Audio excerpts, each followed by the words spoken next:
La Megillah, on voit que Esther dit la chose suivante à Achashverosh. Elle lui dit Im lavadim ushfachot nimkaram. Nous aussi, on avait été vendus comme des esclaves. J'aurais rien dit. Mais maintenant, on a été vendus la Abed. On a été vendus pour être éliminés. Alors là, je ne suis pas d'accord. Je m'oppose, dit Esther.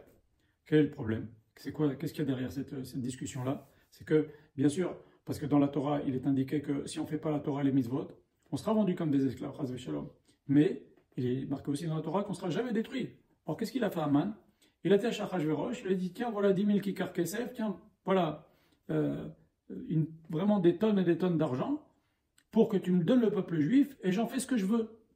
Je veux les rendre esclaves, la vadim, la med aïn. Et qu'est-ce qu'il a fait? Une fois qu'il a signé le contrat, le roi lui a donné le sceau, il a enlevé le aïn, il a mis un aleph. Il a mis les abdam, les détruire. Elle a dit ça, je ne suis pas d'accord. Pour les raisons que j'ai citées tout à l'heure. Voilà, un aïn qui a été changé en aleph, ça change tout. La vadim, c'est je les rends esclaves. Et la abdam, on enlève l'aïn, on met un aleph, c'est je vais les détruire. Et ça, Esther s'y opposait. Première histoire. Deuxième histoire. Il y a une histoire avec le Ben Ishraï.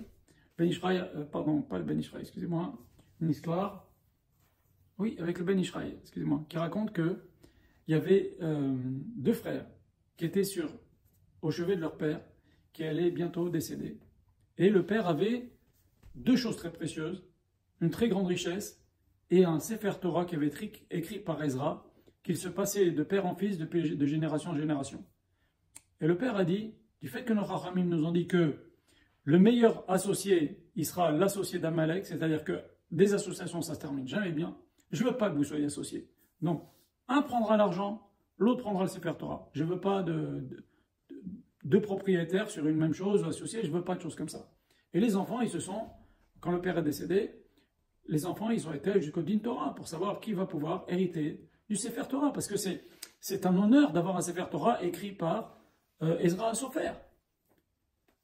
Et au Din Torah, il y a un qui a gagné, il a eu le Sefer Torah écrit par Ezra Sofer, et l'autre est devenu millionnaire. Très bien. Seulement, il y a un des juifs de la communauté qui a entendu parler de ce Din Torah, il a dit, mais ces religieux, ils sont dingues. Il va renoncer à des millions pour avoir un Sefer Torah qui va rester dans le Héra et qu'on va lire comme ça une fois, deux fois, trois fois par semaine ou une fois par 2 semaines. Il est fou celui-là. Il a effacé un Aïn dans Parashat Mishpatim et il l'a remplacé par un Aleph. Et le Shabbat qui a suivi, c'était Mishpatim.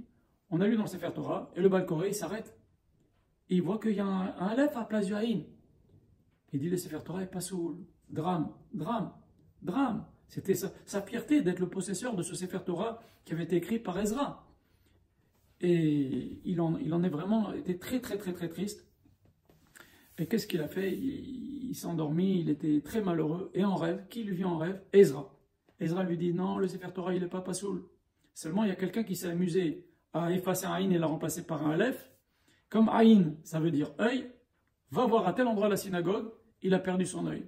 Et Hachem lui a fait perdre son œil est tombé de son visage. Parce qu'il a touché le Aïn, ça veut dire aussi œil en hébreu. Parce qu'il a touché un Aïn dans mon Sefer Torah. Voilà, une deuxième histoire. Et troisième histoire, le Midrash nous dit, dans Bereshit Rabbah, nous dit que dans le Sefer Torah de Rabbi Meir, c'est que Rabbi Meir était Sofer. Je vous raconte une histoire. Rabbi Meir, la Gemara nous raconte que Rabbi Meir était un jour dans un bateau le jour de Purim.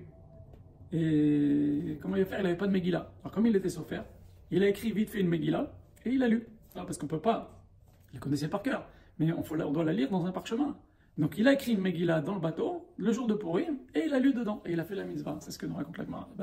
Maintenant dans le Sefer Torah de Rabbi Meir, il y avait sur le passage qui nous dit dans la Torah que Akash Baruch Hu a fait Adam et Chava des vêtements en peau, or, avec un in. Dans le Sefer Torah de Rabbi Meir, il y avait marqué des vêtements en or, avec un aleph. Ça veut dire des vêtements de lumière. Et donc, il était prévu, comment on peut comprendre ça? C'est qu'il était prévu, si l'homme ne faute pas, que Hachem lui fasse des vêtements de lumière. Et quand il a fauté, alors Hachem lui a fait des vêtements de peau. Des peaux de lapin, il y a plusieurs explications dans les marins. Et donc, c'était quoi ces vêtements de lumière? Ce qui nous reste aujourd'hui, c'est l'ongle. C'est l'ongle, c'est pour ça que c'est pas bien qu'une femme marche sur des ongles coupés, une femme enceinte, parce qu'elle peut perdre son bébé, parce que c'est elle qui a fait fauter l'homme, etc. Voilà. Donc, encore une fois, une histoire de Aïn, Aleph remplacé par un Aïn ou le contraire. Voilà.